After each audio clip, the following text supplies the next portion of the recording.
saya izin berdiri Bapak Ibu ya.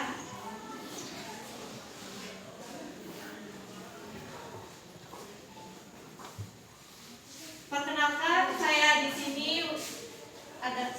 Weni Witantri. Saya adalah CGP angkatan ke-7 dari Kota Banjarbaru. Pada kesempatan ini kami mendapatkan tugas untuk melakukan berbagi dalam rangka pengibasan modul yang sedang kami pelajari selama 2 bulan ini di pendidikan guru penggerak. Jadi di sini saya hanya ingin berbagi dari apa yang sudah saya peroleh di CGP, bukan untuk menggurui Bapak Ibu, bukan, semata-mata hanya untuk berbagi dan termasuk untuk melengkapi tagihan tugas yang harus dikumpulkan di LMS. Kita mulai saja. Ya, yang mau saya sampaikan di sini adalah dari budaya positif ya Bapak Ibu. Jadi selama kami mengikuti CGP itu kami belajar ada 3 paket modul yang harus kami pelajari dan kami selesaikan. Dan selama 2 bulan ini alhamdulillah kami sudah menyelesaikan 1 paket modul, yaitu tentang paradigma pendidikan yang ada di Indonesia. Di sini saya akan melakukan pengibasan berbagi tentang budaya positif. Sebelum saya sampaikan, saya ingin mengetahui tentang pendapat Bapak Ibu sekalian tentang budaya positif. Ada 3 hal di sini. Jadi saya mohon bantuannya Bapak Ibu untuk menuliskan apakah Bapak Ibu setuju atau tidak dengan 3 pernyataan tersebut. Untuk yang pertama, nanti saya akan memberikan kertas sticky note warna kuning. Nanti silakan dituliskan Bapak Ibu setuju atau tidak. Yang kedua, saya akan memberikan kertas warna pink, dan yang ketiga kertas warna hijau. Stop dulu. Sama. Silakan Bapak Ibu tuliskan setuju atau tidak. Sama. Kalau kedua. Boleh.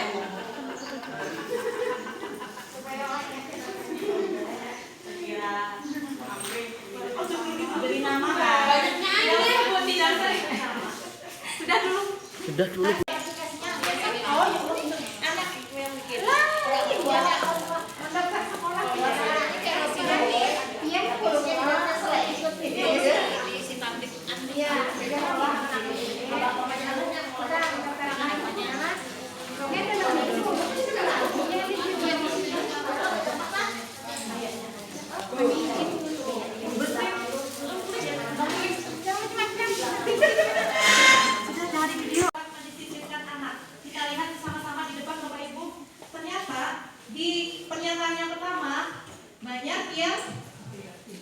Banyak yang setuju ya bahwa hukuman itu bisa mendisiplinkan anak.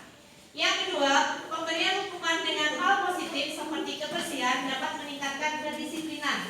Kalau kita lihat juga setuju, berarti hukuman hal positif seperti kebersihan juga setuju. Yang ketiga, pemberian penghargaan mampu meningkatkan motivasi belajar. Setuju. Dari ketiga pernyataan itu setuju ya, berarti Bapak Ibu semuanya setuju untuk memberikan penguatan karakter. Salah satunya adalah memberikan hukuman ya dan penghargaan. Iya, seperti itu. Saya juga seperti itu dulunya. Tapi setelah mengikuti kegiatan guru penggerak, setelah saya mempelajari paket modul 1, ada sedikit perubahan cara berpikir Bapak Ibu. Iya. Yang seperti apa? Ini kemarin berapa yang jelas aplikasinya? Oh, anak yang bikin. Mendaftar sekolah.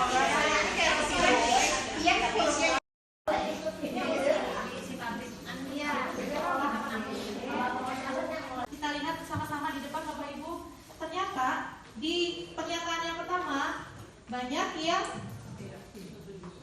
setuju ya bahwa hukuman itu bisa mendisiplinkan anak. Yang kedua, pemberian hukuman dengan hal positif seperti kebersihan dapat meningkatkan kedisiplinan. Kalau kita lihat juga setuju, berarti ganti hukuman.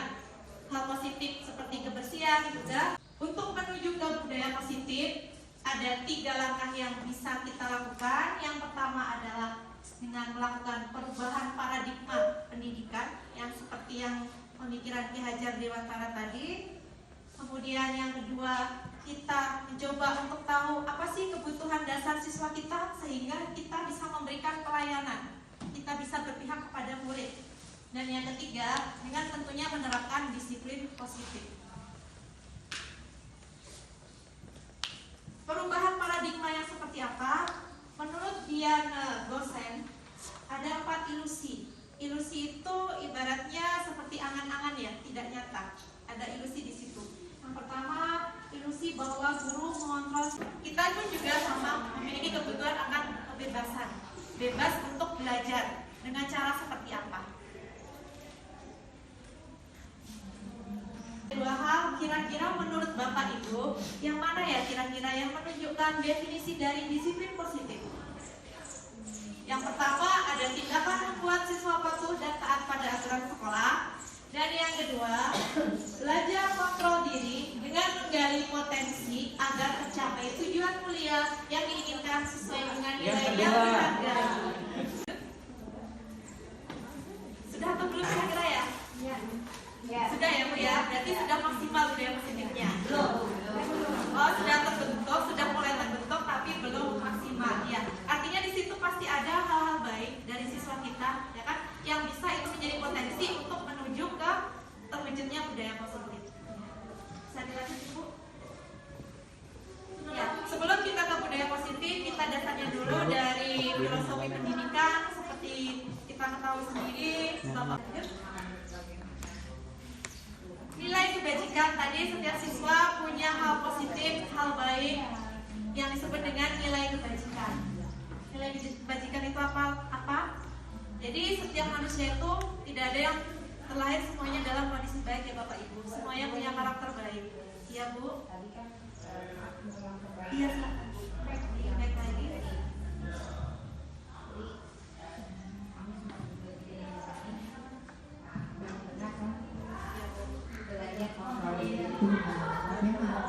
Video sana kamu benerin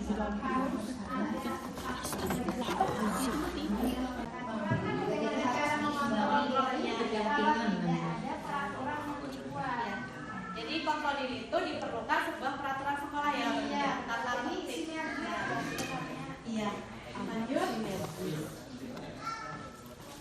Tadi nilai kebajikan, setiap siswa punya karakter baik yang disebut dengan nilai kebajikan, yaitu sifat-sifat positif manusia yang merupakan tujuan mulia.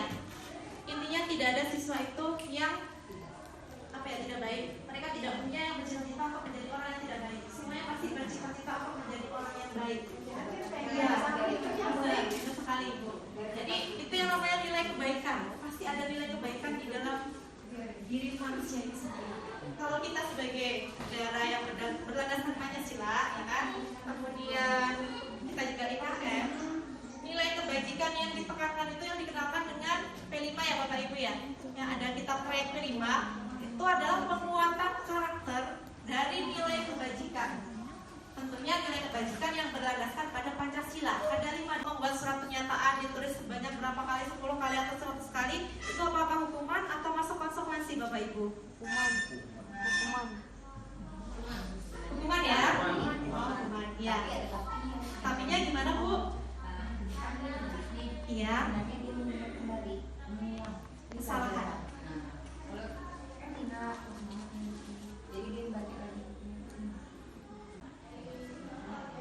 Iya. Kemudian ada lagi saya ambil contoh, misalnya ini menggantikan kertas tugas teman yang telah dicoret-coret. Jadi misalnya melakukan kesalahan terhadap temannya, entah menyobekkan buku temannya, atau tidak sengaja, baik sengaja atau tidak sengaja mencoret-coret buku temannya. Kemudian dia menggantikan buku temannya yang baru. Apakah itu hukuman atau konsekuensi? Ya, konsekuensi. Nah, menggantikan buku tadi, apakah itu muncul dari dirinya, inisiatif dari siswanya sendiri? Tergantung anaknya ya. Ya, kalau anaknya tidak merasa bersalah, adalah posisi kontrol sebagai pembuat orang merasa bersalah. Yang ketiga, kita sebagai teman. Yang keempat, sebagai pemantau. Dan yang terakhir adalah sebagai manajer. Sebagai manajer inilah yang diharapkan, karena itu adalah posisi ideal kita sebagai seorang pendidik. Manajer itu yang seperti apa? Yaitu kita melaksanakan yang namanya tadi, yaitu restitusi, segitiga restitusi. Tadi ada 5 posisi kontrol ya Bapak Ibu. Di sini ada beberapa pernyataan. Kita sebagai guru misalnya, saya mengatakan, saya kecewa sekali dengan kamu. Itu kira-kira posisi kontrol kita sebagai apa? Apa penghukum? Membuat merasa bersalah? Membuat merasa bersalah ya Bapak Ibu. Saya kecewa sekali dengan kamu. Kemudian, ayolah lakukan demi Bapak atau Ibu. Sebagai teman, ya kita menempatkan diri kita sebagai teman. Kemudian ada lagi, kamu selalu yang paling terakhir. Itu tuh penting. Yaitu restitusi, segitiga restitusi. Tadi ada 5 posisi kontrol ya Bapak Ibu. Di sini ada beberapa pernyataan. Kita sebagai guru misalnya, saya mengatakan, saya kecewa sekali dengan kamu. Itu kira-kira posisi kontrol kita sebagai apa? Apa penghukum? Membuat merasa bersalah? Membuat merasa bersalah ya Bapak Ibu. Saya kecewa sekali dengan kamu. Kemudian, ayolah lakukan demi Bapak atau Ibu. Sebagai teman, ya kita menempatkan diri kita sebagai teman. Kemudian ada lagi, kamu selalu yang paling terakhir. Kamu ini selalu yang paling terakhir, kamu selalu terlambat. Kira-kira posisi kita sebagai penghukum, membuat merasa bersalah, memvonis ya, memvonis, kita memberikan hukuman, memvonis. Kita tidak tahu apa alasannya dia sehingga terlambat, alasan dia kenapa melakukan tindakan itu. Karena setiap perilaku itu ada yang mempengaruhinya, yaitu ada kebutuhan yang ingin dia penuhi. Tadi ada peraturan dan keyakinan kelas seperti yang disampaikan tadi. Di sini restitusi adalah pengertiannya proses menciptakan kondisi bagi murid untuk memperbaiki kesalahan mereka. Jadi mereka belajar dari kesalahan, bukan kita menghakimi. Lanjut. Ciri-ciri restitusi adalah belajar dari kesalahan. Kita mendorong siswa untuk belajar dari kesalahan, menyadari kesalahannya. Kemudian fokus pada solusi dan karakter, bukan pada tindakan.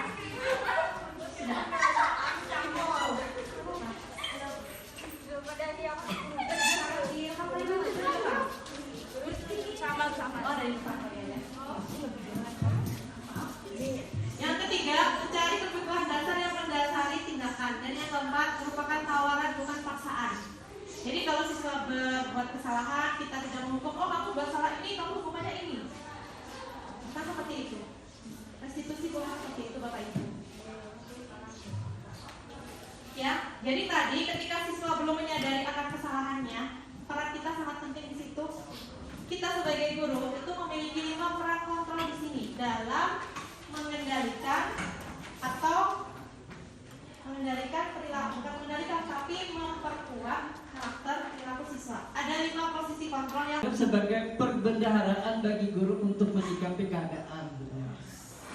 Jadi keadaannya bagaimana kita sendiri yang atasinya. Soalnya kita pula yang sebagai aktor. Jadi misalnya diganti dengan guru lain belum tentu cocok. Jadi karakter kita itu adalah merasuki anak-anak sebenarnya. Jadi seperti apa dan itu akan ingat untuk mereka setelah alumni nanti. Makanya mereka-mereka yang datang alumni itu terkadang, Bapak Husni masih adakah? Dia akan nanya, itu karena karakter gurunya yang dia ingat. Bapak Aham masih ngajar sini kah? Keingatan dia dan karakter yang kita punya. Itu saja. Terima kasih atas perhatiannya. Wassalamualaikum warahmatullahi wabarakatuh. Terima kasih atas tanggapannya tadi dan berbagi ceritanya ya, dan forum berbagi pagi hari ini, harapan saya adalah semoga kita kedepannya bisa menjadi seorang guru sekaligus pendidik yang diinginkan, yang diharapkan sesuai dengan pemikiran KHD. Ya. Semoga kita bisa berpartisipasi dalam mewujudkan pendidikan Indonesia dalam membentuk siswa memiliki karakter baik. Ya. Demikian tadi kegiatan